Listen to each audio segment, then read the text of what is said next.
What's going on? Boys, thanks to our patrons and Fiverr customers, subscribe to our Patreon free for behind the scenes stuff.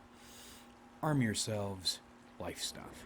I've had change and growth on the mind lately because that is a tricky sphere. Because, see, what change usually means, the way most people conceptualize change, their idea of growth is for someone who does not live by one of the accepted paths of how people believe people are supposed to live, which, by the way, even people who follow these paths both almost never live up to them and also rarely succeed when they are living up to them. Taking someone who does not live by one of these nothing paths and moving them on to one of these sentimental nothing paths. And what I think is happening is the mistaken idea popularity equals truth or effectiveness, and also the idea there are, or I'm sure in some people's minds there is, one or many answers to life.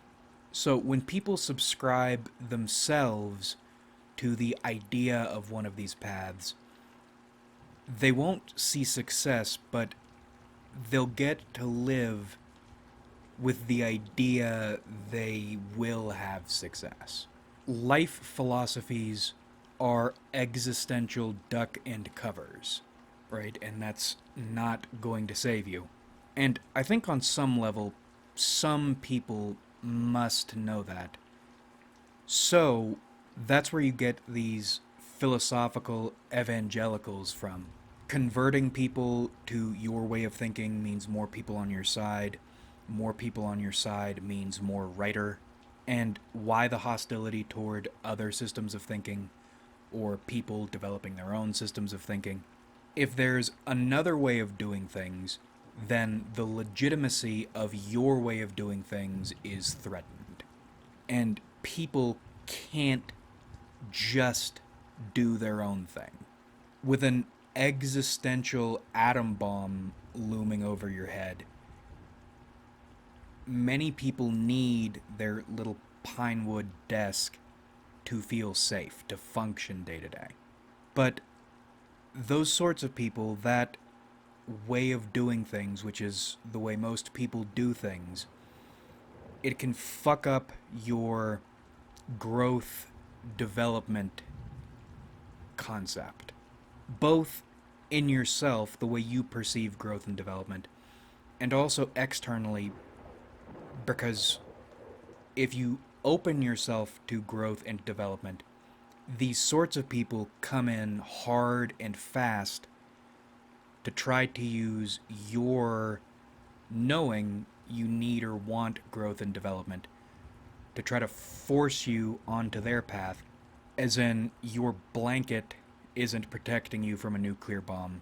So that's proof their desk is the thing to protect them from a nuclear bomb, protect you from a nuclear bomb.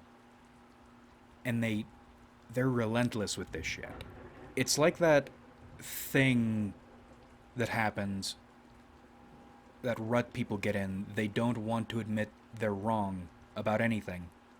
Because if they admit they're wrong about one thing, then people will use this admission they volunteered to attack them on all other things. Which does happen. That is a reasonable fear.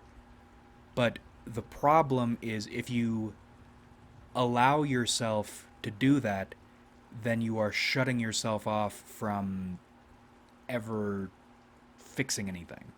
Now, I know I'm on the cusp of change. Because how do you know when you are approaching the need to change? What you're doing isn't working or hasn't worked long enough or to a degree you can't hope anymore. I've been playing Vintage Story. It feels like you are mining out a chunk looking for ore where your prospecting pick told you some ore probably was. The longer you are in this mode or in this chunk, seeing, the narrower and narrower your chance of finding what you're looking for becomes. But when you find yourself in this position, it's difficult for a few reasons. First, if you make any change before you're certain you need to change, even if what you have changed over to is the change you need to make, it won't take. You see these people talking about making big changes in their lives, and they do all this shit and they make a big show of it, and then after however long they are right back where they started, maybe even worse. It's because they didn't buy it. And they didn't buy it because they weren't certain. They hadn't made absolutely certain there was nothing in the place they started. You need to know for sure before you make a change. And for me, that's difficult because I've worked myself into a place, built this thing in which I'm not hurting. And that makes things tricky because hurt is how you know there's nothing here. There is a big difference between I want more and I need something, anything. With alcoholism, I was in the latter. With the way I live my life right now, I'm in the former. Distrust is a pretty effective way to live. Outside external opinions, you won't find many cracks in what I do or the way what I do makes me feel. Distrust is effective.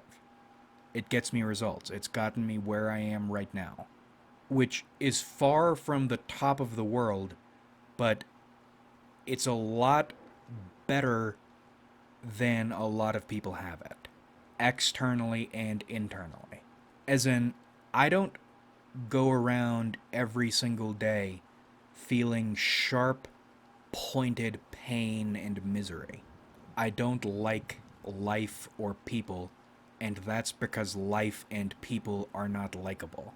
I've developed an effective enough for me way to live because life and people are so unlikable, untrustworthy, malicious.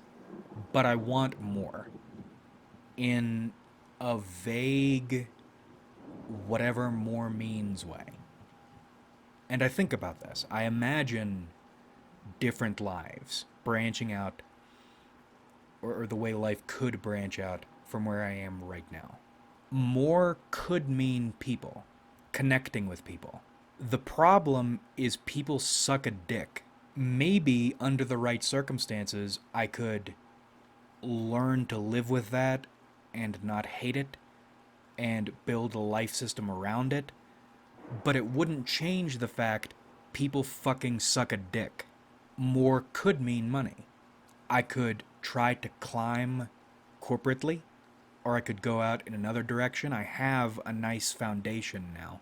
Or I could retool the YouTube channel, retool all my other online shit into money generators or attempts at money generators. In any of these cases, that would mean dropping my integrity, which is a big risk because, in a confusing, counterintuitive way, it feels like my integrity is the reason I've gotten this far at all, even while it appears to be the reason I'm not further along. More could mean some larger cause. The price being the knowledge this will almost certainly go nowhere. If you try to engineer one of your own causes, or if you join some other cause, it's not what you think it is, and it still probably won't go anywhere. My life right now feels like a mining station. It's not the coziest place to be, but it is a place to be And here, you are in a position to scan, and your your instruments say there is something here. The only quotes problem is I am not getting what I want in the time frame I want to get it. The issues are I don't know what I want specifically, and also there is not a clear-cut way to get it, whatever it is. There is a voice in my head making me aware of the fact I'm not getting what I want as quickly as I want it, making the situation harder to ignore, which is a good thing. But the voice's solution, which feels completely half hearted, is to do some typical sentimental bullshit. You know that's not going to work. I know that's not going to work.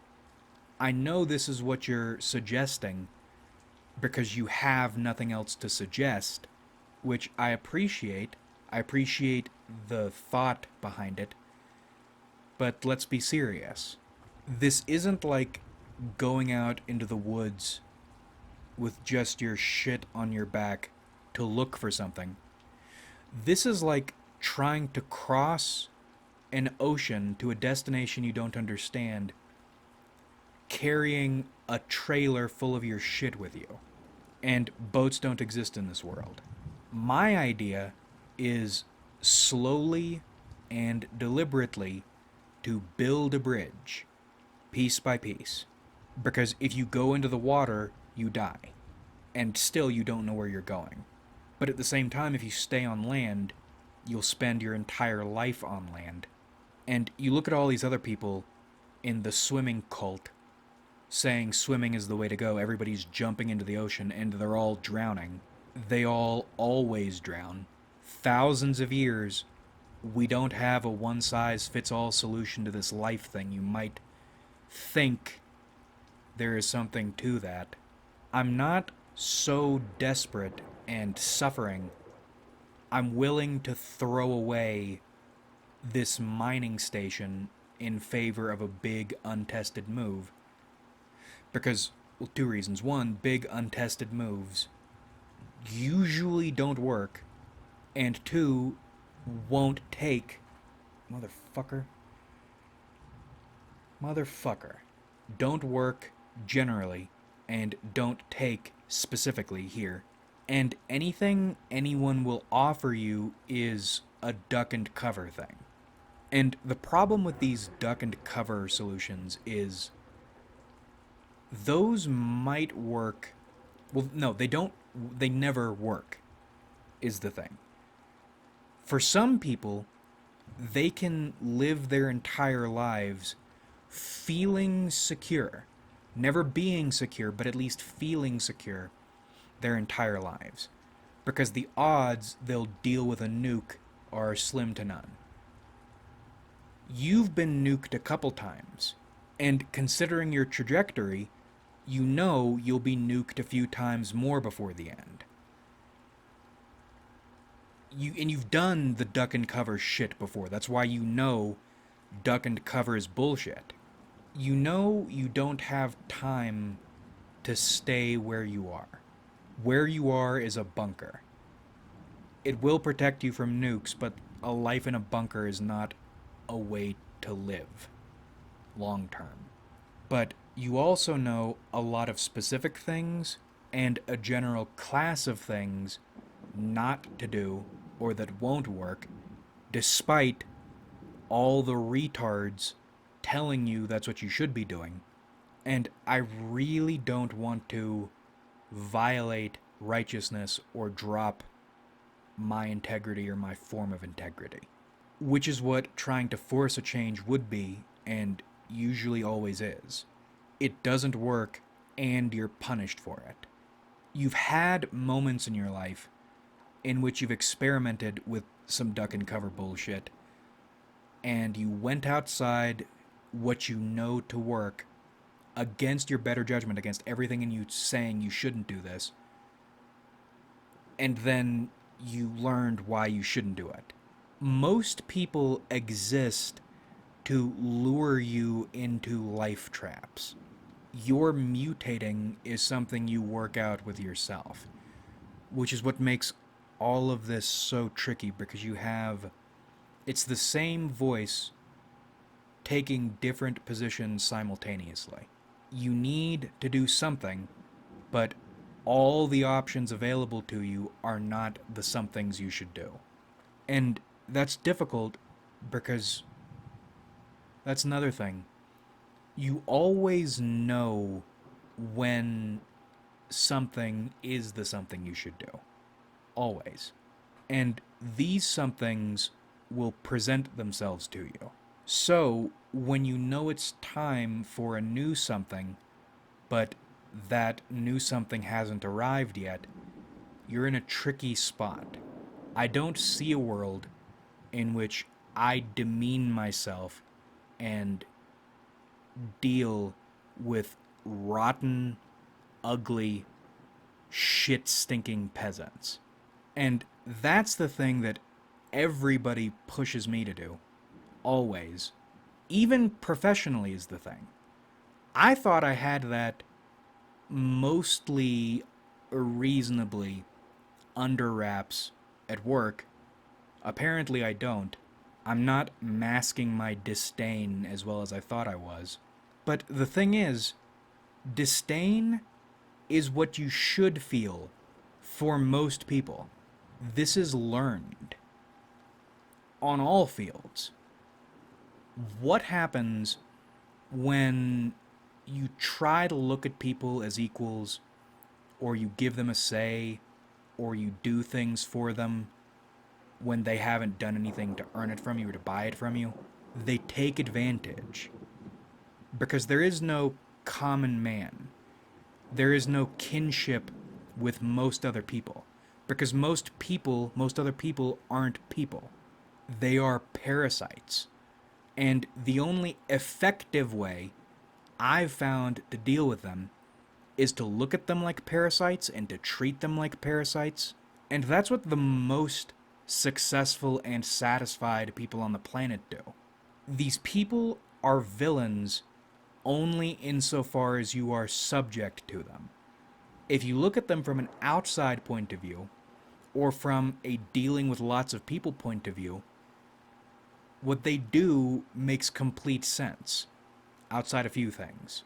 People are to be mistreated and exploited, because if you aren't mistreating and exploiting them, they'll be mistreating and exploiting you.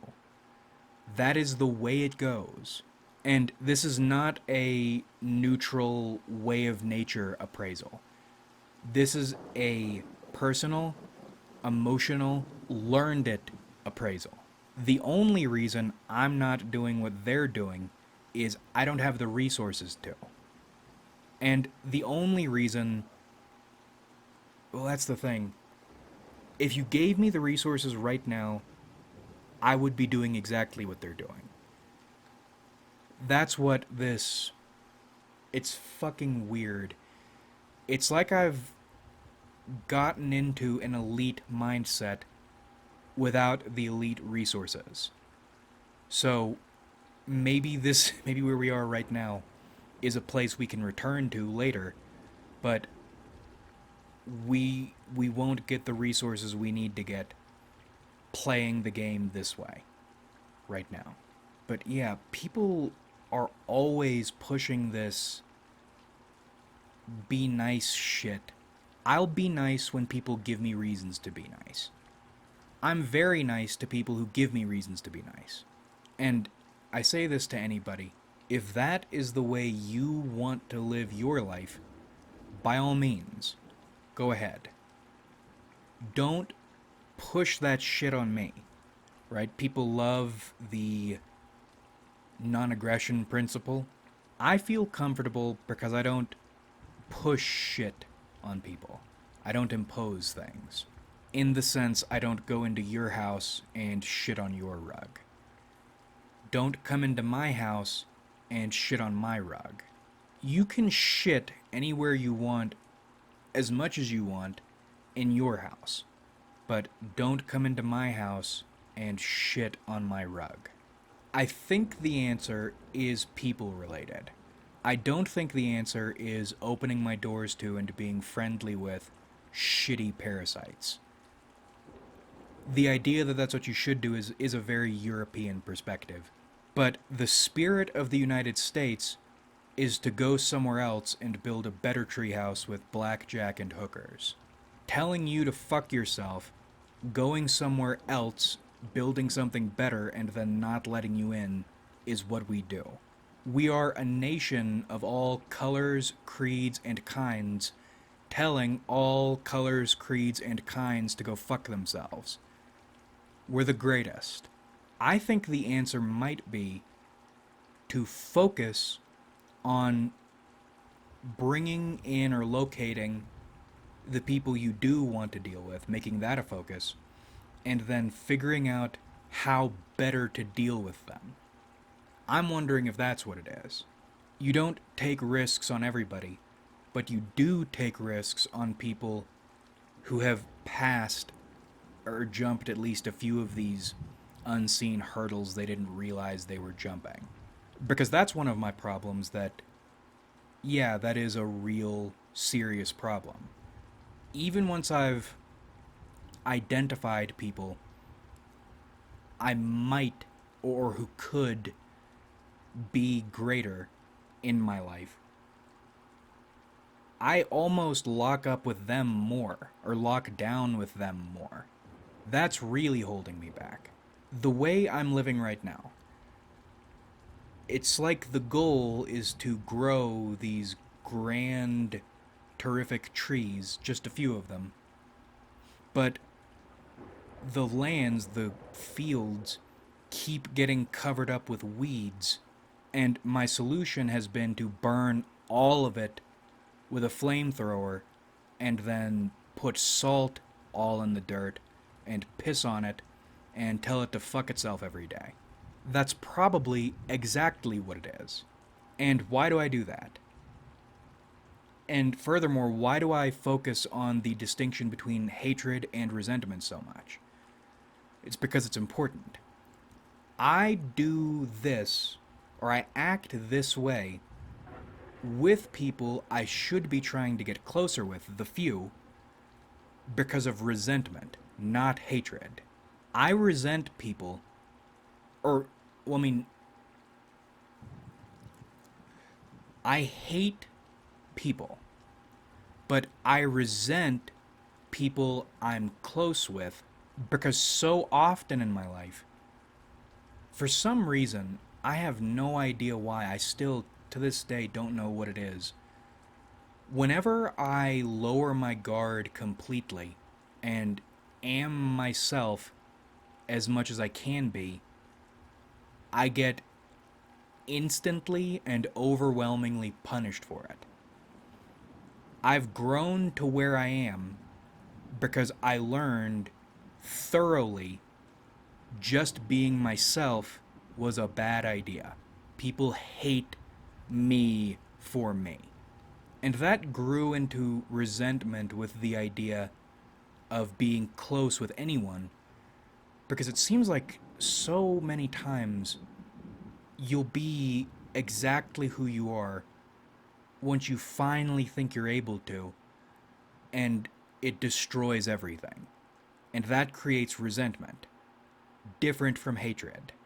Because you feel you are owed, if not reciprocation, then at least not a divine smiting with people you're supposed to be close with once you finally let your guard down, that becomes resentment for people who don't know you resent them.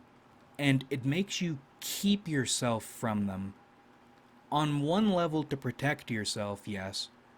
On one level, because it's become natural at this point, you aren't even really thinking about it, yes.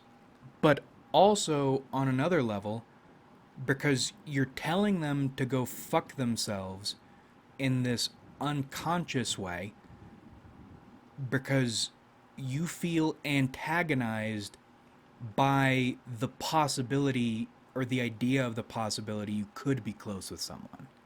Even if you found a few seeds, or you've built a system that can produce for you a few seeds every fortnight, you aren't planting them correctly because of this thing. That's what the problem is. What you need to do is beat that resentment. That doesn't mean getting rid of the hatred. Replacing the resentment with hatred would be enough, right? Because with hatred, you have every reason to hate most people, because yes, if you let your guard down, if you do these things, you probably will continue to get divinely smited most of the time, and that is hate-worthy.